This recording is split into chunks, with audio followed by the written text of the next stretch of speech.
Hello, everyone. I'm Olympia. Thank you for being here with me in this wonderful place called Lights Out Library. And I have a great story to tell you. Tonight, we're going on a journey on the Orient Express. And as you enjoy the luxury of our car to entertain you during this trip, I will tell you about train travel, the history of luxury train services, and the history of railroads in general. We will follow the steps of the engineers who designed the first locomotives, of pioneers who created the first railroads in Europe and America.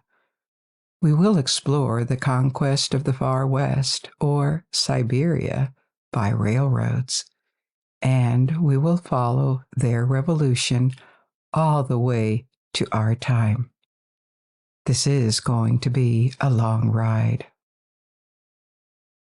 As always, you do not need to watch the video to follow along. If you wish to, you may close your eyes and forget about any worries as we embark on this adventure together. Also, we just launched a Patreon page for those of you who wish to support this project and get more of it. If you join, you will get various new things like the possibility to listen to all episodes without commercial breaks and with background sounds. Regular bonus episodes. There are already 2 episodes available about the history of glass making and stained glass, and the mysterious story about the man in the iron mask.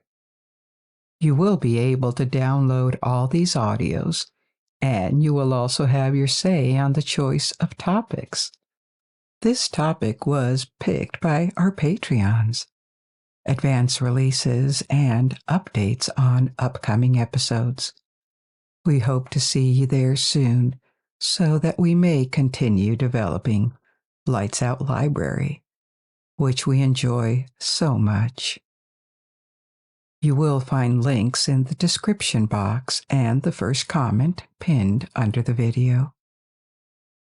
If you fall asleep and wish to resume the video later, or jump directly to a particular part of the story, timestamps are also listed in the description and pinned in the first comment, as well as links to different streaming options like Spotify, Apple Podcasts, and Amazon Music, which may be better suited for you.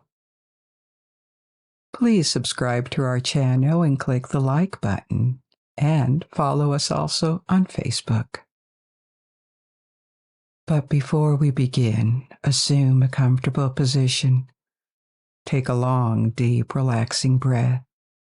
When you exhale, release the tension in your shoulders, your neck. Release the tension in your facial muscles too, and allow the sound of my voice to guide you through this journey. The Orient Express. This is a mythical name. It evokes luxury travel, exoticism, and adventure even. It is the setting of one of Agatha Christie's most famous novels, Murder on the Orient Express. But what is it, or what was it to acquire this aura? The Orient Express were the train service that started in the 19th century, and it connected Paris to Constantinople, Istanbul, its modern name. The route changed several times, but the initial one went eastward through France, then Germany, Austria, and Hungary. There were important stops in Vienna and Budapest, Romania, Bulgaria, and finally Turkey, the Ottoman Empire. At a time when, obviously, there were no planes, and traveling by sea on a steamer from Western Europe to the Ottoman Empire could take a long time. These trains offered a fast and comfortable journey, for wealthy passengers who could afford it. They also offered luxury travel with comfortable cabins, fine cuisine, and countless services. And this way of traveling was quickly embraced by the European elite, which ensured its commercial success for decades. Because it connected to opposite sides of the European continent, the Orient Express also became subject, over time, to all the political events, while redrawing of frontiers that happened in Europe. And there were many from the late 19th century to the end of the 20th century. So we're going to explore all of this. But before we do, we must return to the 1880s when the Orient Express was created. This period was the golden age of railroads and steam propulsion in Europe and America. The invention of rail transport was already rather ancient. It is a bit anecdotal, but even in antiquity, there was a trackway in Greece from around 600 BC. It served to transport boats across the Isthmus of Corinth. The trackway was paved, and there were grooves in the trackway that guided wheeled vehicles pulled by men or animals. Similar trackways existed later in the Roman Empire, such as in Roman Egypt. However, there were something between a road and a railroad. Then, in the modern era, wooden railways were introduced, and there are many examples of them from the 16th century, particularly in mines where they were used to transport ore. Starting in the 16th century, the phenomenon of economic growth began to appear in Europe. Until then, the production of goods per capita had remained stable throughout most of the Middle Ages.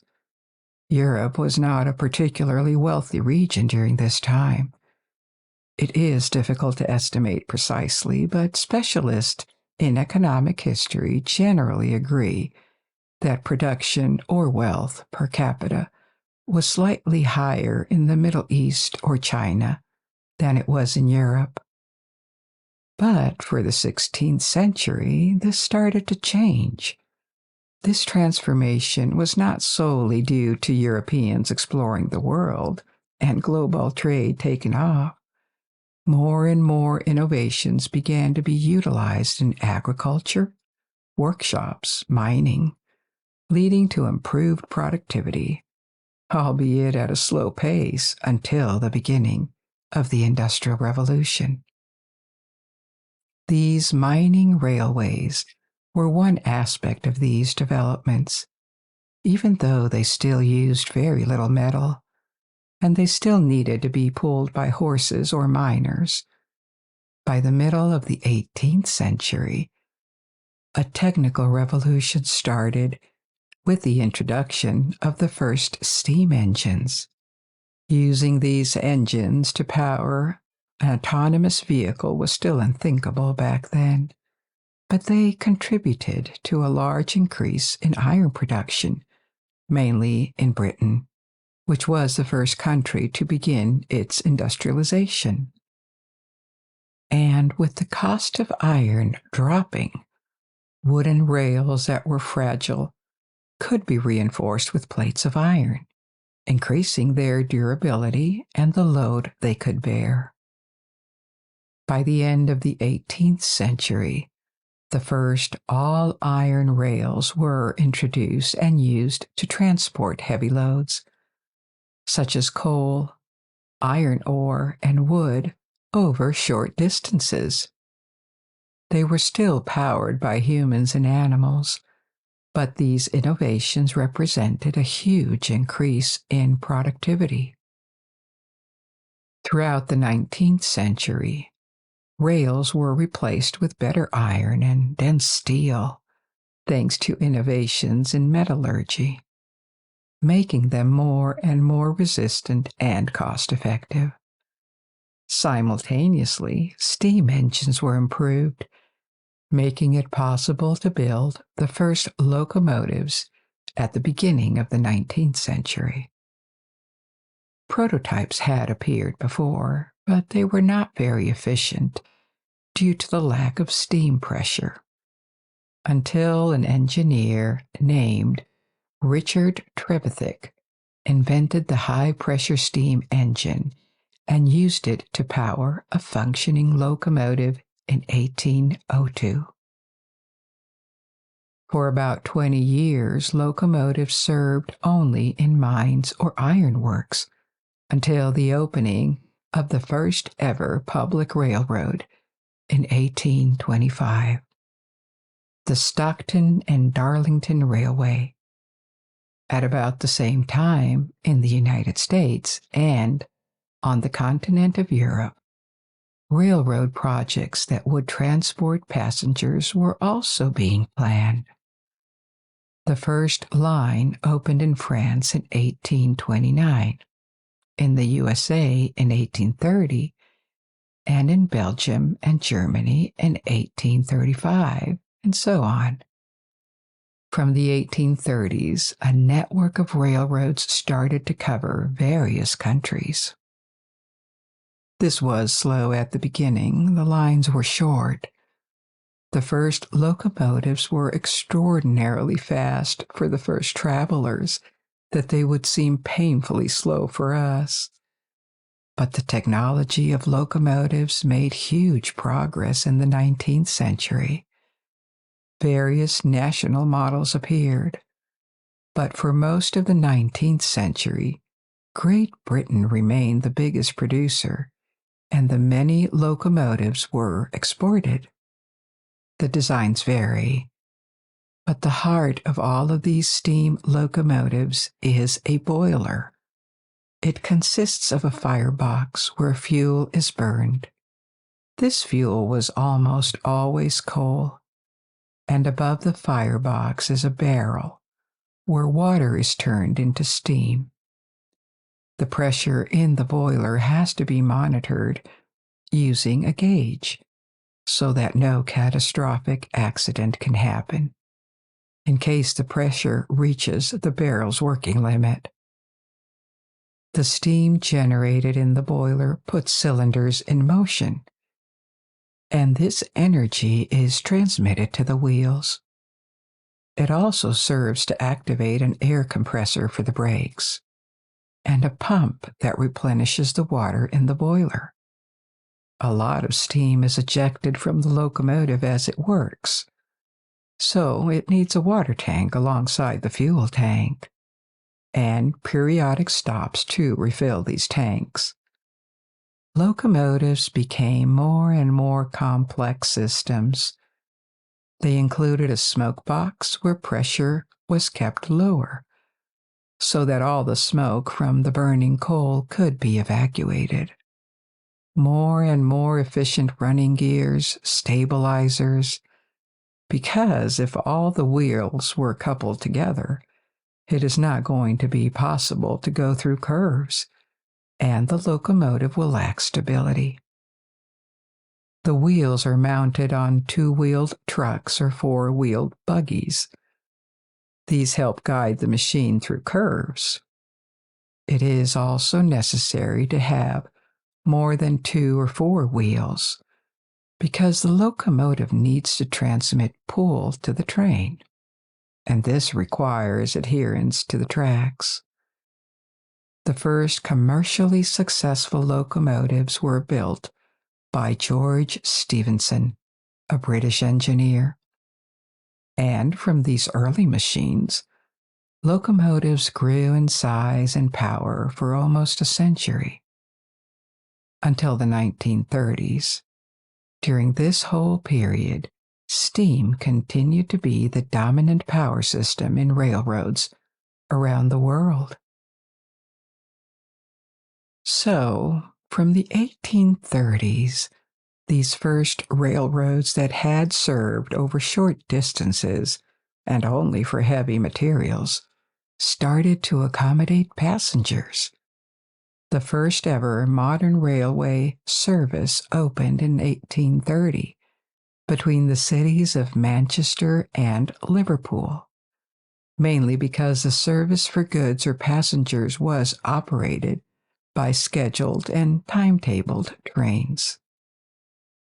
At the time, Liverpool was a thriving port through which raw materials like cotton arrived in Britain and finished products that could be exported from Liverpool. Manchester was turning into a big manufacturing center. The flow of goods and people between the two cities was growing fast.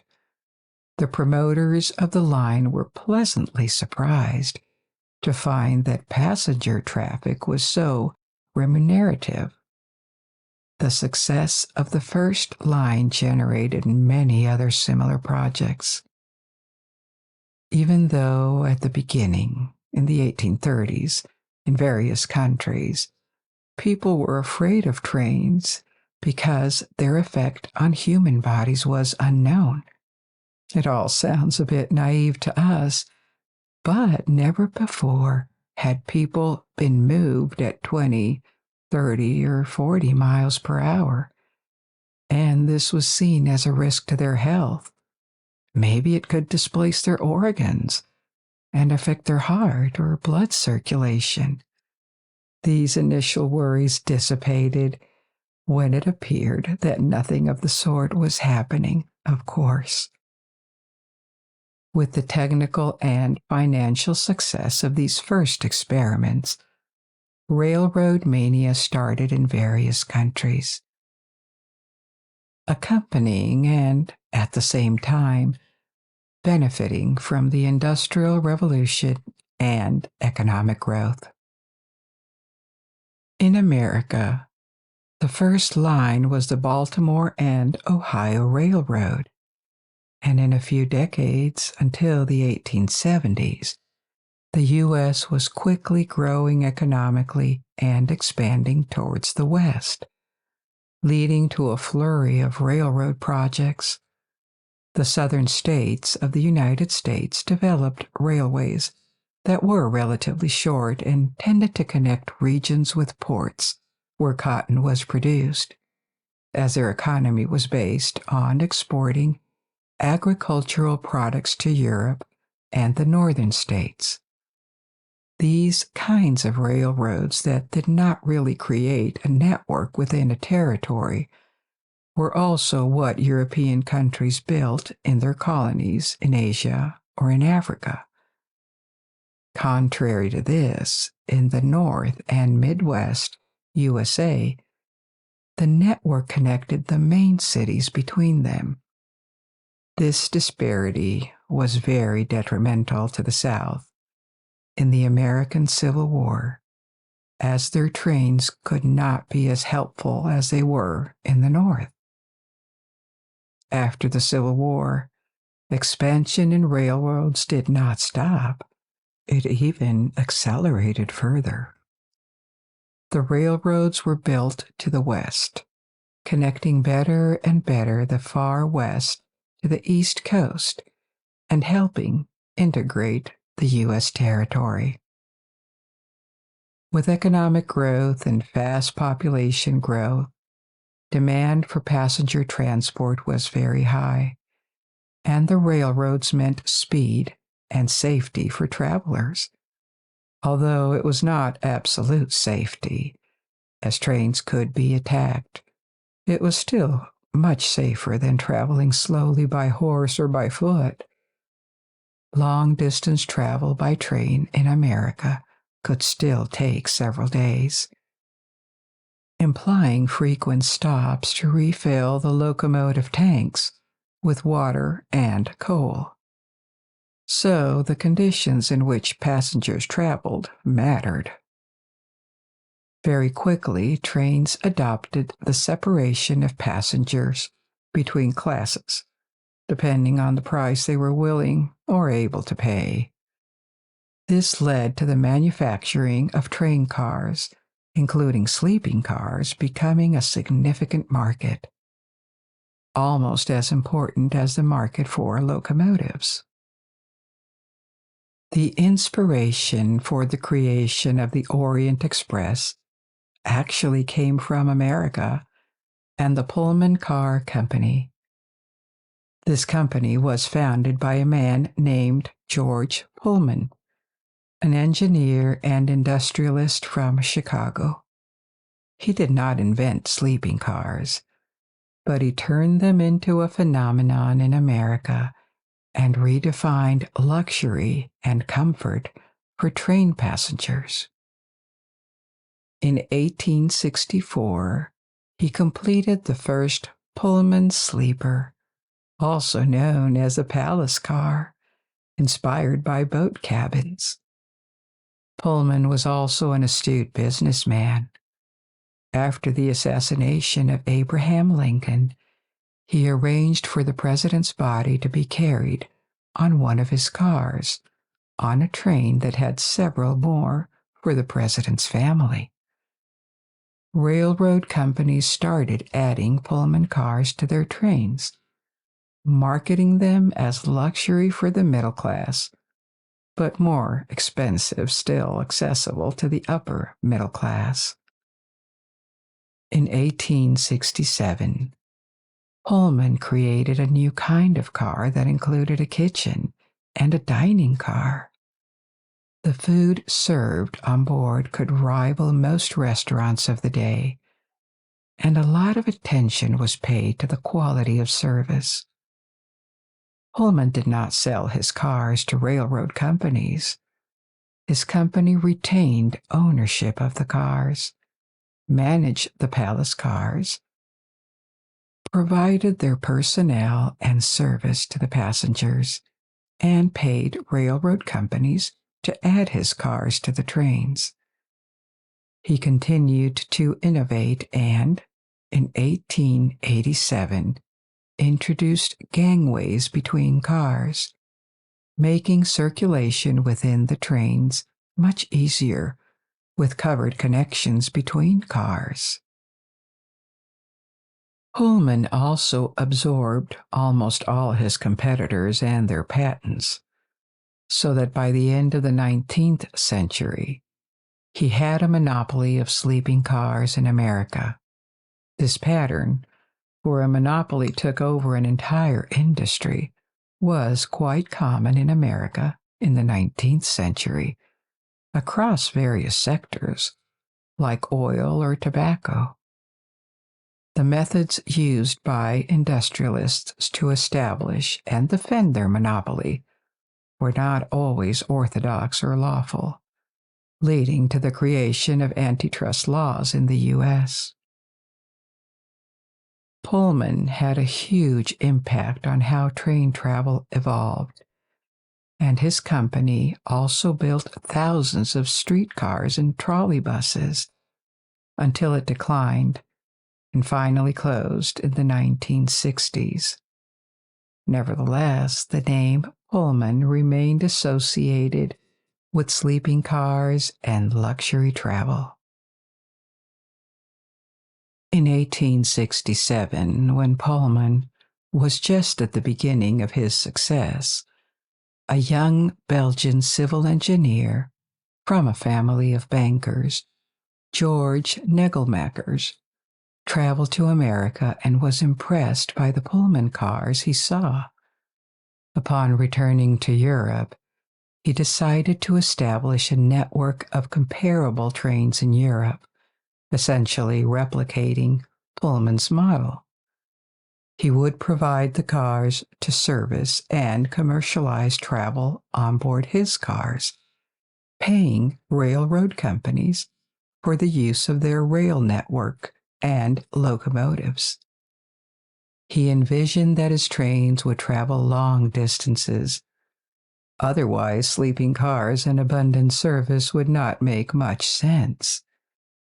In 1874, he founded the Compagnie Internationale de Wagons-Lits, International Sleeping Car Company. In 1883, he launched the Orient Express train service. This was not the only line his company created and operated. Other lines including the Northern Express, which connected Paris to St. Petersburg, and the Southern Express, which ran from Paris to Lisbon, Portugal. Of course, the train would stop in as many capitals or major cities as possible along the way to maximize the number of passengers. The Orient Express was the most famous line. It connected Paris to Constantinople, Istanbul, the capital and largest city of the Ottoman Empire at that time. In the 1880s, international travel from one corner of Europe to another remained less safe and relatively rough compared to today, especially for passengers with significant funds for such a journey. The Orient Express changed this. It made long-distance land travel easy and comfortable without the need for multiple train changes. Passengers from France, Britain, Belgium, or the Netherlands no longer had to take a slower boat journey that represented 3 times the distance the train covered. Similar to Pullman cars, a lot of attention was paid to food, comfort, and service. The menu served to passengers typically included 2 starters, 3 or 4 main courses, and a buffet of desserts. When the line was opened, the train had 7 cars, with 2 for luggage and necessary items at each end, 1 restaurant coach in the middle, and 4 sleeping coaches, each with 13 to 16 beds. In total, the train could accommodate up to 60 passengers. It was easy to access the restaurant coach from any of the cabins. The Orient Express route changed several times, with different routes functioning simultaneously during various periods. One route was the northern route, through the south of Germany and Austria, with stops in Munich and Vienna, before ending in Bulgaria. From Bulgaria, passengers completed their journey to Constantinople by ferry. Another route went through Serbia, with a stop in Belgrade before reaching the final destination. In the 1870s, the world economy had suffered, but from the 1890s, growth accelerated again in Europe, leading to prosperous years until the beginning of the First World War in 1914. The number of businessmen, diplomats, wealthy tourists willing to use the service grew considerably. Even kings used the Orient Express, including the kings of Romania, Bulgaria, Belgium, and the Ottomans. Travelers from Britain, Germany, France, and Italy could have their travel arranged to one of the main stations from where they would board the Orient Express. The Orient Express was not just for the entire Paris to Istanbul trip. Travelers could use it for shorter journeys, such as from Munich to Belgrade or from Vienna to Paris, for example. About the same time as the Orient Express began to operate, another mythical railroad was being built, the Trans-Siberian. In the 19th century, Russia completed its expansion to the east, reaching the Pacific, and to the south, extending towards Central Asia. Railroads were then constructed and started operating in the western regions of Russia, which were the most heavily populated areas of the country. The journey from St. Petersburg or Moscow to the Pacific could take months due to the vast distance. There was only one road across Siberia, which had to be traversed using sledges during the winter and faced challenges during the summer with numerous rivers. The project to connect the East and West through the longest railroad in the world emerged in the mid-19th century, but was not completed until nearly decades later. Russia did not possess the industrial base and abundance of capital that had fueled the railroad boom in America and Western Europe, but it was undergoing rapid industrialization. The opening of the Trans-Siberian was a symbol of modernization for the country and had a significant impact. For instance, millions of peasants from Western Russia and Ukraine emigrated to Siberia as colonists, while the entire trip in the 19th century from St. Petersburg to the Pacific coast still took weeks rather than days. It was significantly shorter than before, accelerating the development of eastern Siberia and facilitating westward trade of goods. The Trans-Siberian also served as a major strategic railroad for Russia and later the USSR, particularly during the Second World War. This line enabled the relatively quick movement of troops, including the ability to transport Siberian divisions to participate in the Battle of Moscow in 1941, a critical battle that halted the initial German advance into Russia.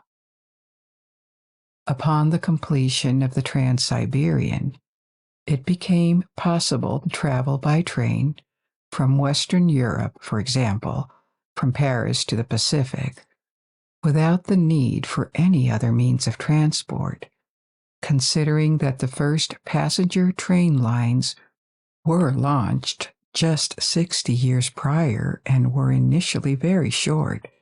It is quite impressive how geography and global travel were revolutionized so rapidly.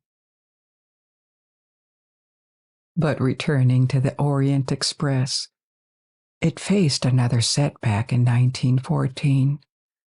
The service had to halt for 4 years when the First World War commenced.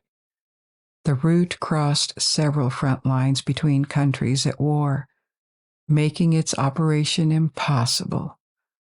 Consequently, it was suspended, and business resumed promptly following the signing of the armistice in 1918. The interwar period is remembered as a time of turmoil and relative decline in Europe. The continent had endured immense human and financial losses during the war. While economies recovered in the 1920s, there was a prevailing sense that the previous order and prosperity could not be fully restored. The Tsars in Russia were overthrown, leading to the country becoming the first communist nation in the world.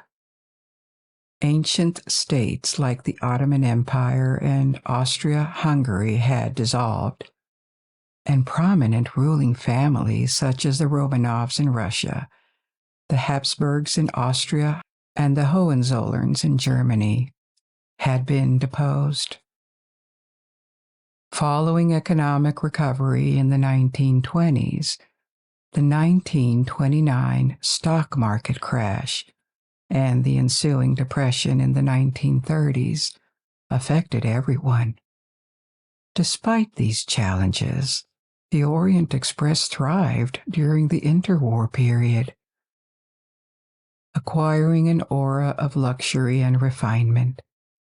The interior designs of the carriages, which now appear retro to us, were highly fashionable and avant-garde a century ago.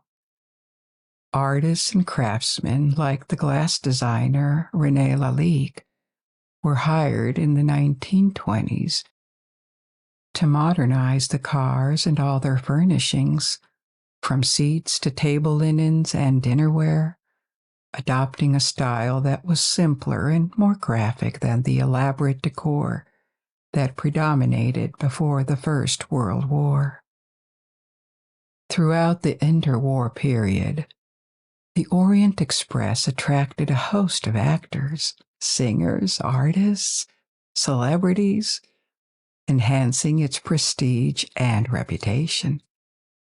Notable personalities such as Josephine Baker, Coco Chanel, Ernest Hemingway, scientists like Albert Einstein or Sigmund Freud, and adventurers like Lawrence of Arabia all traveled on the train. Among the writers, Agatha Christie stands out. She penned the iconic story about the Orient Express, Murder on the Orient Express, published in 1934. In her famous novel, Hercule Poirot, Christie's renowned character embarks on a journey from the Middle East to London on the Orient Express.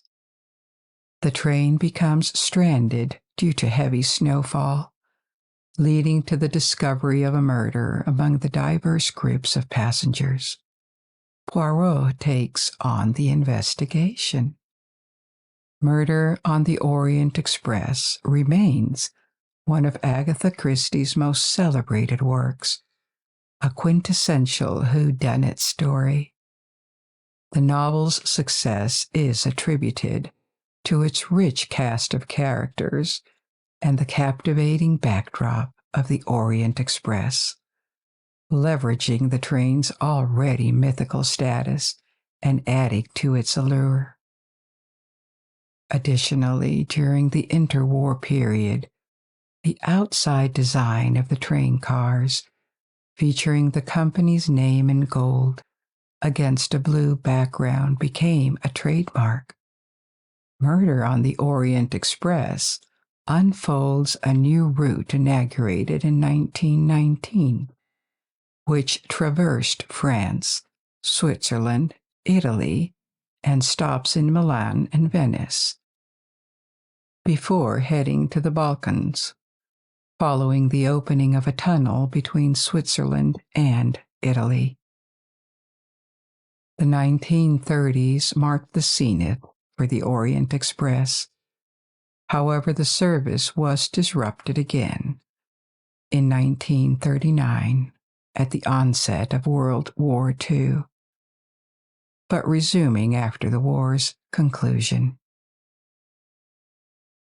These things changed dramatically with the development of airlines and automobiles, marking the end of the steam age for trains. The very first commercial airlines emerged in the interwar period. Many of the legacy carriers we see today were either founded during this period or resulted from mergers between airlines established in the 1920s and 1930s. Companies like American Airlines, United Airlines, British Airways, Air France, or Lufthansa traced their origins back to this era.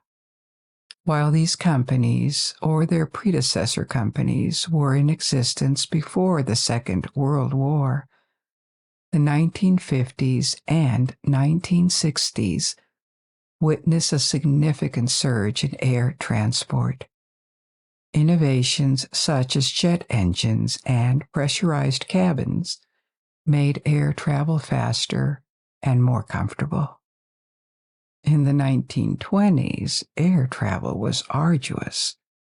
Though fast, the cabins were extremely noisy, making conversation nearly impossible. Interior temperatures could be freezing due to the absence of heating systems, necessitating the provision of blankets.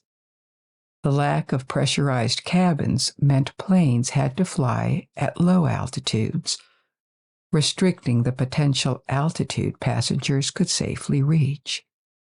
Additionally, temperature drops would prevent flights from ascending beyond a few thousand feet.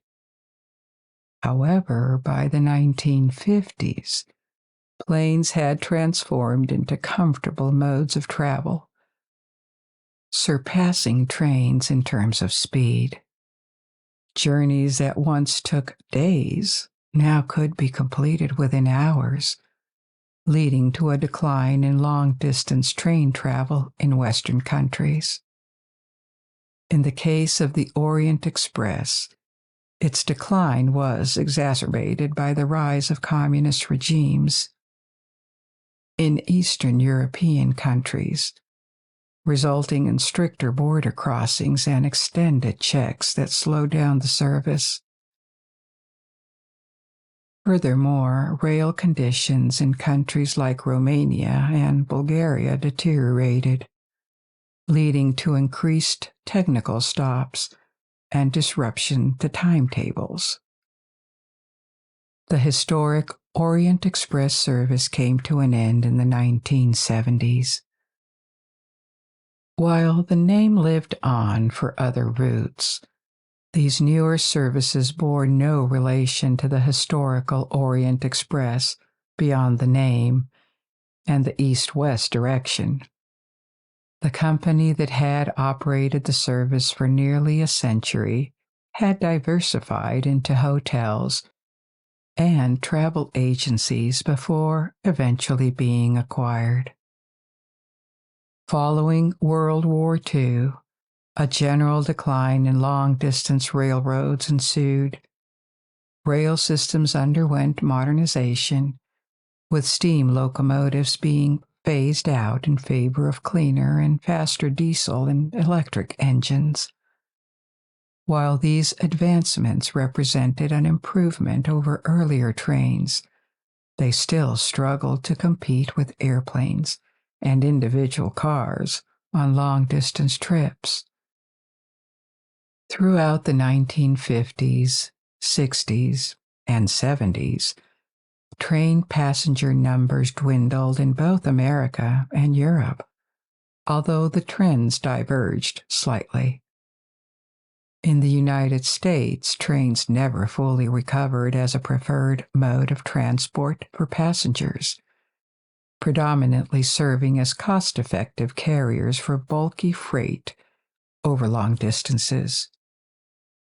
Passenger usage remained limited, except for short distances in densely urbanized regions like the area surrounding New York City, including Connecticut and New Jersey, where train travel is often favored due to speed and convenience, especially for commuting purposes and for quick connections with subway systems.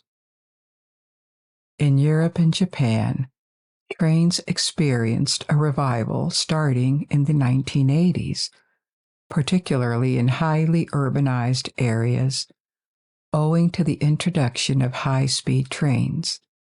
Over shorter distances, these trains could link city centers as quickly or even faster than planes, eliminating the need for airports.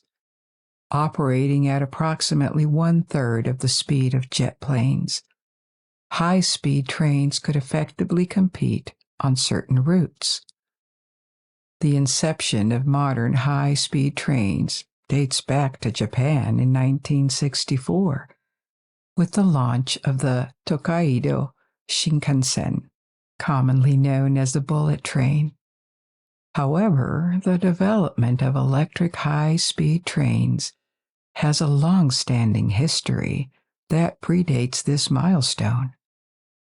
Experimental electrified railways were already underway in Germany in 1902 and 1903, amidst the ubiquity of steam-powered locomotives. By this time, a prototype had reached speeds of 130 miles per hour, surpassing the velocities of many conventional electric trains today.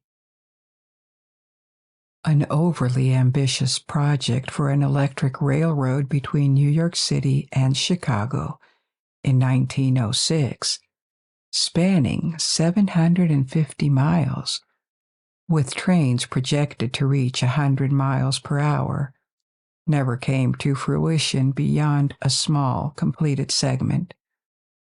Significant advancements continued in the 1930s, marked by the establishment of new speed records with diesel locomotives, both in the U.S. and Germany, challenging the dominance of steam locomotives.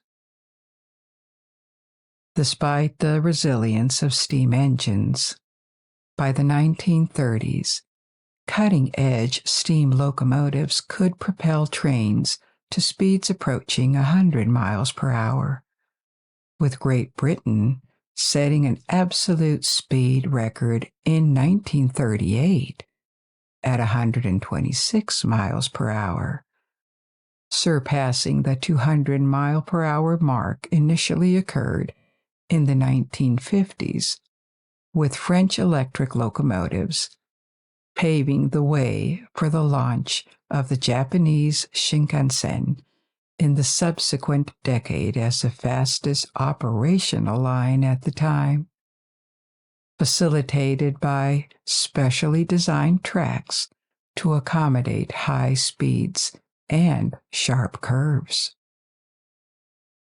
Today, a competitive landscape exists among various high-speed train designs from Japan, China, France, and Germany.